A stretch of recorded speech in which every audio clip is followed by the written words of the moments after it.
আজকে নিয়ে এসেছি একদমই ইউনিক একটা ভিডিও। আর অনেক দিন পরে একটি ক্লিনিংয়ের ভিডিও নিয়ে হাজির হয়ে গিয়েছি। আজকে ভিডিওটি একদমই ছোট্ট। আশা করছি এই ভিডিওটি থেকে অনেকটা কনসেপ্ট পাবেন, যারা নতুন গৃহিণী ইভেন যারা পুরাতন তারাও। আসসালামু আলাইকুম প্রিয় দর্শক, আশা করছি দূরে এবং কাছে, দেশে এবং দেশের বাইরে থেকে যে যেখান থেকে আমি ভিডিওটি দেখছেন সবাই ভালো আছেন।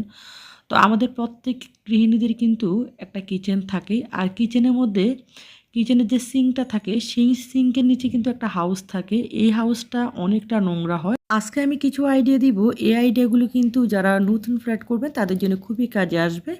তো আইডিয়াগুলো আশা করছি আপনাদের কাছে একটু ইউনিক মনে হবে, কারণ প্রত্যেকটি ফ্ল্যাট ক্লিন রাখা বা সুরক্ষা রাখা এটা কিন্তু প্রত্যেকটি গৃহিণীর দায়িত্বের মধ্যে পড়ে। তো এখানে দেখুন আমার যে হাউসটা, আর একদম ফার্স্টে বলে নিচ্ছি আমার এই সম্পূর্ণ কিচেনটা কিন্তু আমার ফ্ল্যাটে টেম্পোরারি।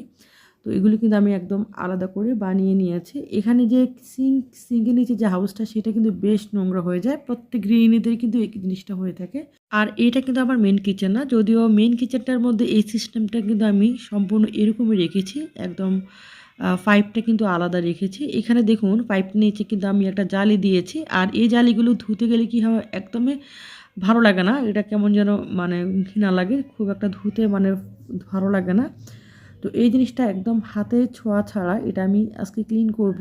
এভাবে যদি একটা জালি দিয়ে দেন তাহলে কি হবে, আপনারা যে অনেকেই কী করেন, এই যে পাইপটা এটা সম্পূর্ণটা সরাসরি একবারে ওইটার মধ্যে দিয়ে দেন, মানে জালির মধ্যে মেন যে জালিটা থাকে সেটার মধ্যে দিয়ে দেন। সেটার মধ্যে না দিয়ে ঠিক এভাবে যদি পাইপটা রাখেন তাহলে এই যে অনেক দিন পর পর দেখা যায়, কিছুদিন পর পর এই যে জালিটা ময়লা যাওয়ার কারণে এটা লাইনটা মানে পানি যায় না, পানি জমে যায়, এই সমস্যাটা হয়ে থাকে। তো আপনার যদি এই যে পাইপ লাইনটা ঠিক আমার মতো করে দেন তাহলে দেখবেন আপনার কখনো পানির লাইনের মধ্যে কখনো পানি আটকাবে না বা পানি জমে যাওয়া এই ধরনের সমস্যাগুলো হবে না।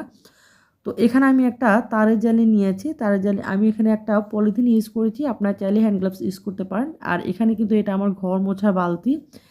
তো ঘর মোছার বালতির মধ্যে আমি একটু একটু গরম পানি নিয়েছি, আর গরম পানি নিয়ে এখন আমি এটাকে, যে জালিটাকে আমি নিয়েছি সেটা আমি ভিজিয়ে রেখেছি, এটার মধ্যে কিন্তু আমি হাত দিব না।